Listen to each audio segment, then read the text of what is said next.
talking to scouts every single day because of one of the receivers they have. And it just shows you what questions they ask, but you, as an evaluator, you can also learn from some of those questions. They're looking for this, or they see this in practice, or maybe they see how this guy's body language affects them, and so I can kind of pick their brain and be like, that's what they're looking for at the NFL. Now I can kind of use that to my checklist when I'm looking at guys. What are you specifically looking for in tight ends? I'm sure there's probably a lot of characteristics, but I mean, even to the personality part. In the physical skill set, you want like a power forward body type. Someone that's got the length, but is also physical enough to execute in a block. Because we are in the Big Ten, right? Yeah. So we're going to be in one of the most physical leagues, but can that guy be physical at the point of attack who's an end line tight end, but at the same time, with what we do offensively in the pass game, does he have feel for space? And so I think if you compare it to that power forward body type, they got to be fluid in their movements, they got to understand space, and they got to be able to play with their feet underneath them. And so that's what we're looking for. With the mindset, I just want someone that's willing to roll up their sleeves, go to work every single day, and they'll put their face in the fan if they need to. And it's not if they need to, they're going to have to. You guys, at least towards the end, it seemed like you had a couple tight ends left, but you got some good ones that weren't practicing. For sure. Walter Matthews was somebody, I don't know how much he practiced last year, but what did you see from him in the 14-15 practices that you guys had? He's got a unique skill set. I mean, being 6'6", 280 pounds, right? Some people are going to say, oh, that's an offensive lineman. Well, he's in the tight end room, so he's a tight end. It's my job to help fine-tune what he's got going. He's got a unique moving ability, whether it's vertical speed, lateral movements. He's got some foot speed. So now it's just in the route running ability, can he sink his hips? Can he start and stop? Understanding that your hands and feet move together. Yeah. Really just have that attack mindset. Like if there's a ball coming your way, play to your size. You're 6'6", 280. Let's go play to our size and make those plays. But I'm just super excited to coach him. With him being a freshman, I want to build good habits and instill good habits, and so we can go in the right direction. But super excited to coach Walter. Walker showed up last year, I think in June, and the season starts a couple months later. Yep. I mean, to take a year off and do that is probably as challenging as it gets. What did you see from him also this spring? Because he seemed to have gotten a lot of praise from Lincoln Riley. Yeah, he just proved that he's somebody we can rely on. He's somebody we can depend on. From the 15 practices, he got better every single day. And there were plays that I noted saying, like, hey, here's practice number 1, here's practice number 5. Look at it's the exact same plays, but look how much you got better. So number 1 is you got the coachability, right? Because now he's taking what we're saying and he's applying it to his game. And so he's definitely getting better in that. But he just carries himself with the right demeanor. He's got that mindset where he's looking to get better every single day. He's willing in the run game, but really his contested catch ability is second to none. The ball comes his way, he's going to find a way to make the catch. Mm-hmm. So super excited to really just, like you said, get the dust off, because he got here in June. He had a freshman year. He was on a mission prior to coming to USC, and so going for that amount of time without playing football, there's some dust. And so now we're just going to kind of get that out of the system and really just keep taking our steps in the right direction. We had an opportunity to talk with you probably a few months ago now, but what we all get USC is a program that people have looked upon. It's a brand and so on. But what ultimately got you here? It's just an amazing opportunity. I mean, as a child, and I know everybody says this, but USC is the one. I mean, all the history, tradition. Like when you walk up these stairs, you see the Heisman trophies, right? You see the national championships. USC is really the top of college football, right? And now it's our job to get USC back to where we belong. And I know we can do so with the people we got in the building. But it was really a no-brainer. And I'm so grateful for Coach Norvell and what he gave me the opportunity at Colorado State. But from Colorado State to USC, you don't even have to blink, right? It's really a no-brainer. And he knew that too. When I informed Coach Norvell that this job was coming, he said, "You can't turn your head on that one. That's USC. You got to take it." And so, for him to understand that, for Coach Riley to present the opportunity, I'm just super grateful. Hats off to him, because you guys had some damn good football coaches there. Yeah, we did. I mean, I know a few of them. And Has Southern California always been? Actually, I want to ask you about inside receivers. Okay. Just talk about the guys that how they performed in the spring for you. Yeah, so we had some guys banged up that didn't get a ton of reps, but the guys that did perform, I thought they did a great job. Josiah Zamora, being a veteran guy in the room, he's a guy that we can rely on, depend on. Yeah. When the ball came his way, he made a play, and it just shows you that he's one of the most detail-oriented guys, and that pays off when he's on the field. And so I thought he had a great spring. His brother was out there too, Seth Zamora. Yep. Colin Fast, he was a walk-on that I thought had another great spring. Really, I mean, all of them. You can go down to Corey, Jay Fair, Makai Lemon. All these guys did a good job, and I think they all took a step in the right direction. Some guys had some injury bugs that we were dealing with, so they didn't have all 15 practices, but it's definitely a group I'm excited to coach. I love hearing that about Josiah. Yeah. I mean, I don't have to film it, but is that something you expect to play this year? I think he'll know his role and he'll embrace it, but he'll definitely be involved in the game plan for sure. Okay. I don't have to use that. But, Corey, this is another young guy that comes in.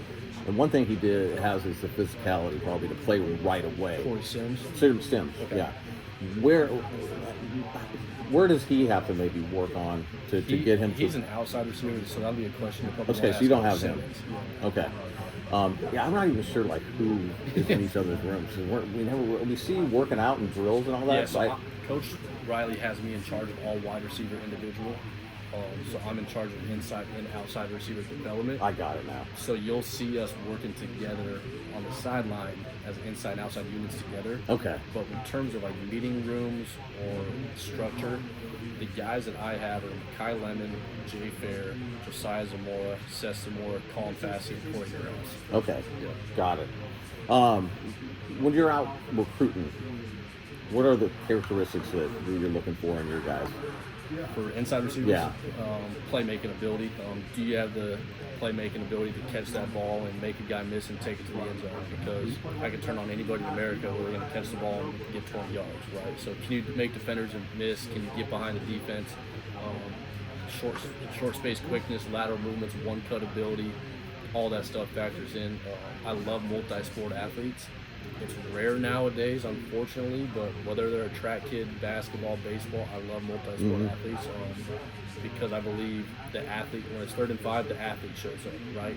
And so those ball skills, that hand-eye coordination is going to show up and they can be able to make a play for you. But those are just some of the attributes I'm looking for. What boxes do you guys need to check on the personality component of recruiting these guys? I know there's a lot to it. There's a lot of different boxes. Personality, I mean, you can just see their demeanor and how they carry themselves. Are they a confident kid? Are they reserved? I think you can see that. How are they with their parents? I mean, if the kid's not reaching out to you and the parents reaching out to you more than the kid, I think that's a question mark. Okay. Injuries are really big nowadays. I always ask guys, have you ever missed a game due to an injury? And if they have, then we've got to do our job as a staff to see how significant is that injury, to see if it's going to affect if they do come to USC. Is it going to hold them back? Yeah. You came in here with kind of a high reputation among the high school football coaches in Southern California. And you guys are now going to start hitting the road here probably tomorrow, for all I know. Yep, I'll be out tomorrow. What over the years, what has been important to you? When you do visit these schools? Really, you set a time, be on time. Number one, I mean, don't just tell them, hey, I'm going to come by tomorrow on Thursday. If you tell me you're going to be there at 11:30, be there at 11:30 to respect their time. Once you're in the building with those coaches, ask questions. Ask questions about the prospects they have, maybe guys they played on opposing rosters, because they're going to tell you the best players they faced. Ask them every question in the book about their athletes, because they're going to tell you too. They understand we've got a job, they've got a job, and we won't go back to the school if they're not telling us the honest truth. And so I think just building that level of trust where they can tell us how they feel about their players, and then also being honest with how we feel about their players. If they might have a guy with all these offers, but we don't see fit, we got to explain why.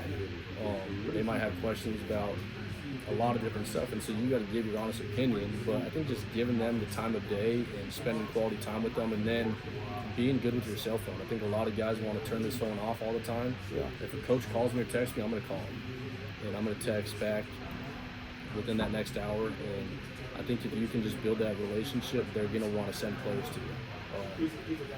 Obviously, stuff's not going to just be built overnight, and so I'm excited for myself to get going here at USC because I only had a few weeks in January, and so now I'll have some more ground covered this month of May. But I think the momentum's real to what we got going here at USC, and I'm just excited to keep it going. Probably don't even know the answer to this, but what's the biggest number of schools that you visited during the evaluation period? Obviously we're capped, but in a day, I try to get after it. Most I've probably hit in a day is 11. Back in that, I try to start early and finish late, but you got to be smart with those times, right? You got to understand, like, when you're recruiting Southern California, you can't go from the valley down to Long Beach, back to the city, down to Trinity. Yeah, right. You got to be smart with how you map it out. I spoke with opposing coaches before, and they're like, okay, well, I'm just going to leave this city section school, and I'm going to go up to a school up in Calabasas area at 4 p.m. Good luck, right? And so you're going to be the rest of the day. You got to understand the lay of the land. I think now at USC, you got to see your priority prospects. So I think the number of schools might be a little different. Obviously, we're still going to be aggressive and hit as many as we can. But when I was at CSU, we're flipping over every stone to try to find that hidden gem. We're still going to do the same thing here at USC. And I think that, kind of been sensing, maybe since Lincoln Riley got here, is the evaluation process is been not 100% spot on, but it's been pretty big. How much are you guys communicating with the guys that are kind of specifically here to do the evaluations? Everyone's got to be on the same page. Yeah. Obviously, it starts with the head coach. It starts with Chad Bowden. I work with Max Stiniker personally. Okay. He helps me with the tight ends and inside receivers. My graduate assistant, analyst Spencer Jones, he's always evaluating too. But really, for all of us to be on the same page, Dre Brown kind of oversees both sides of the ball. Really, if we're not all on the same page, eye to eye, you're in trouble. And so, with the offer process, I'll stand on the table for what I like, but the head coach has got to like him, and usually we'll watch him as an offensive staff too. And if there's any reservations, people are going to voice their opinion. Like if you go out to a practice and you see a guy that you've never heard of before, but it's like, man, I got to offer this guy. I mean, I think it kind can you like offer him without talking to anybody else, like Riley? Or? Yes, we do have the ability to do that, but I think you just got to understand where you are at that current state. Yeah. Right? Where we are with our current number of commits and where that kid is in his recruiting process, right? Because at the end of the day, USC is USC. And so if the kid's got lesser offers and he gets that USC offer, he might commit on the spot. And so just because a kid has a good practice, I'm not a big one to just offer right on the spot because you still got to do your homework. What if the kid's coming off 2 ACLs, right? What if the kid's not a qualifier? And so you don't want to offer a kid just to offer him because you got to do your homework on the prospect. Yeah. And I think once we check all those boxes and we can give those answers to Chad and to Coach Riley, then we can make the offer. Is Lincoln Riley But I try to, like when I go out, I tried to these last few weeks get all that information prior to seeing this kid. I was going to say, you probably don't go to many practices where you're like, who's that kid? Right. But you never know. Probably happens occasionally. Yeah, no doubt. Maybe it isn't even a guy you would be recruiting necessarily. You might even spot an edge rusher or linebacker. Yeah. I mean, that happens all the time. And so if you see something like that, I'm not going to step on toes. But if there's a linebacker, then I'll let the defensive staff know, hey, I saw this kid. You guys should evaluate. Okay. Do you know your schedule for May? We're not asking for it, but do you know how many states you're going to be traveling to? Quite a few. Obviously, stuff changes here and there during the month of May. You might be going to this state, but stuff might change. I'm in California and Hawaii to start. Then I go to Texas, back to California, Arizona, Nevada, and then I think I'm in Florida the following week. back to California. So I'll be all over. I don't have it memorized, but Max has done a great job. He's got everything mapped out. Yeah, I need a Max. I'm really just focused on this upcoming week because after that, stuff can change. Guys can either fall off the board, guys can go up on the board, and so your priorities change. But right now, I'm just booked for the next week. Okay. All right.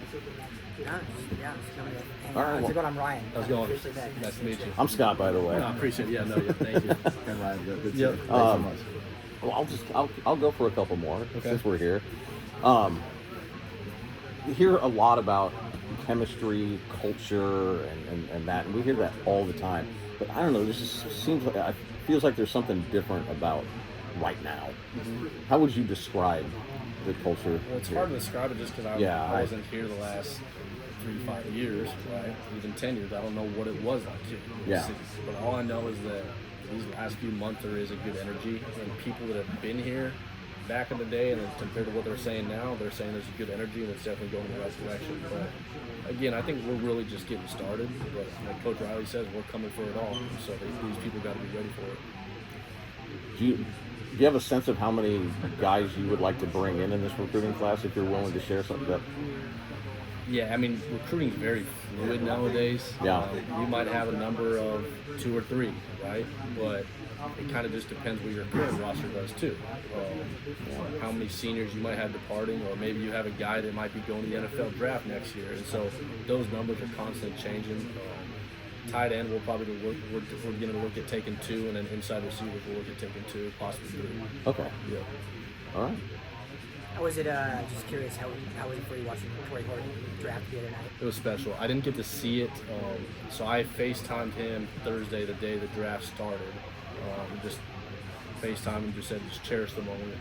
Everything that he's done is he earned it himself, and then sent a text to him and his family, the same thing, just reiterate my love for those guys and how special it was to be a part of his journey. And then he got drafted Saturday. We were in the middle of a practice, so but right when we got off, I FaceTimed him, so it was special. Yeah. With bringing on Chad Bowden, you hear a lot about he's very like. In fact, I was just talking to somebody yesterday, and you and Chad are the 2 guys that this guy talks to the most. Okay. How does Chad, help you guys out? In what ways? I think just how he structures our operation.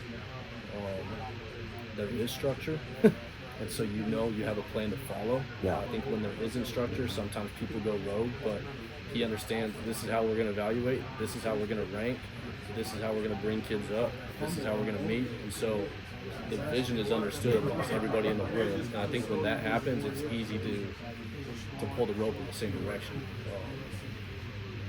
If guys disagree, they're going to have a conversation about it, and they'll obviously work things out because there's no egos here in the building here at USC, which I really enjoy. But once there's structure and there's a vision, it's easy to execute that. And all it takes is just explaining what your vision is. Has your time here met your expectations, exceeded your expectations, and in what ways maybe? I mean, I really just came in hungry. Didn't really have any expectations. Okay. Obviously, when you get to a program like this, you're kind of just curious what the talent level is, how recruiting is. At the end of the day, the game is the game of football, right? And I think sometimes people complicate it. But still, you got to have players that are built on the fundamentals of blocking and tackling, right? Guys that can have speed, guys that can catch the ball, and then you got to have good people that can run this operation and coach the players in the meeting room and recruit and evaluate and acquire good talent. And so just because I'm in a different logo now, I'm still the same person. Like I told you guys a few months ago, I didn't really have any expectations when I got here. I came in with an open mind, willing to learn and willing to hit the ground running. I'm assuming you're going to go. Obviously, you're going to hit the road and go see guys that you guys are specifically recruiting, or guys that you specifically want to look at. Do you still go to schools just to make sure you go there and stop by? For sure. Yeah. There's always going to be one kid at the school. You never know. Yeah. And so we're definitely going to make sure we check off all the boxes within our areas or where we're supposed to go. Yeah. But yeah, I'll definitely hit majority of those schools all in the areas I'm supposed to be going to. Because I mean, you see it all. When we were at Nevada, we had players from the city section that I believe all those players. When I was at Nevada, we had Romeo Dobbs, Deion Henley, Daniel Grigiak. Those guys were city section players, and they're all in the NFL. Yeah. So you had a bunch of guys this place should have gone after. And then you look at a guy like Torrey Horton. I mean, he had 2-3 offers out of high school. He was just a 5th-round draft pick. So I mean, yeah. it's People definitely notice that.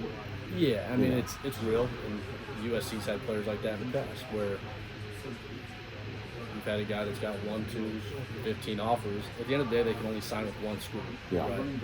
And I think recruiting's changed nowadays because just because another Big Ten or SEC schools offer a kid, we can't just offer it. We still got to stand on what we believe for, and we can't go off the side and go rogue just because that school offered it. Yeah. We don't see it and we don't believe it, you can't offer it. Okay. So you got to stand tall on what you believe in. How do you, as a coach, obviously when you're recruiting, you're building a relationship, but when you come in new, there's already guys in the room. How do you kind of quickly gain their trust as like their new mentor and evaluator? I always talk about trust is built through communication, demeanor, and actions.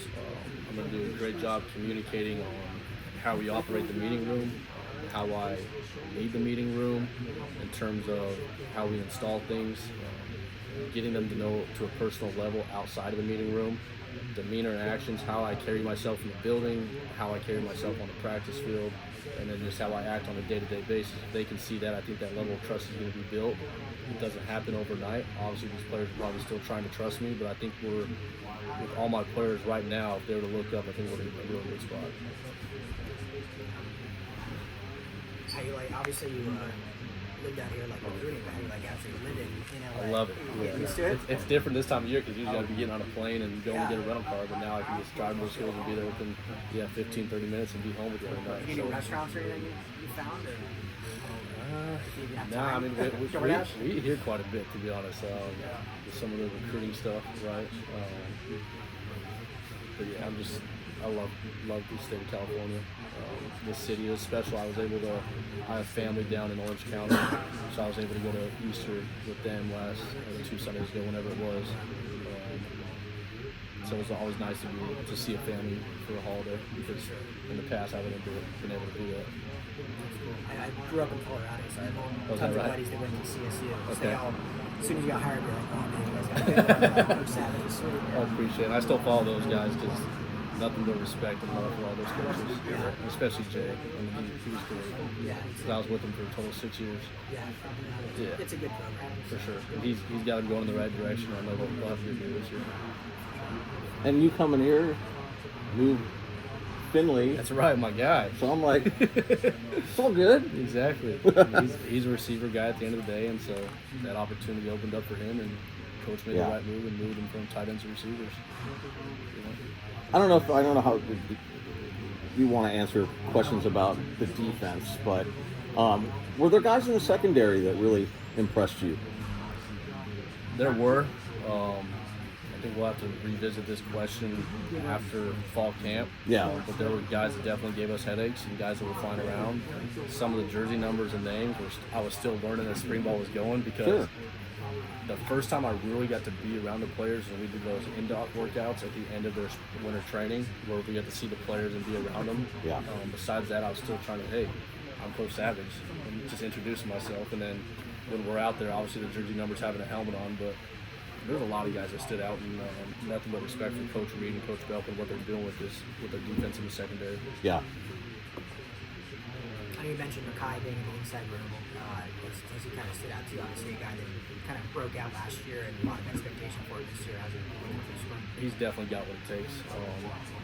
Was nursing that little hamstring injury that you guys knew about, but he's definitely trending in the right direction. If we were to play this Saturday, he'd be playing and he'd be suited up, and so I just finished my exit meeting with him, and we're on the same page on what it takes to go forward and what steps we need to take from both myself as a coach, both from him as a player.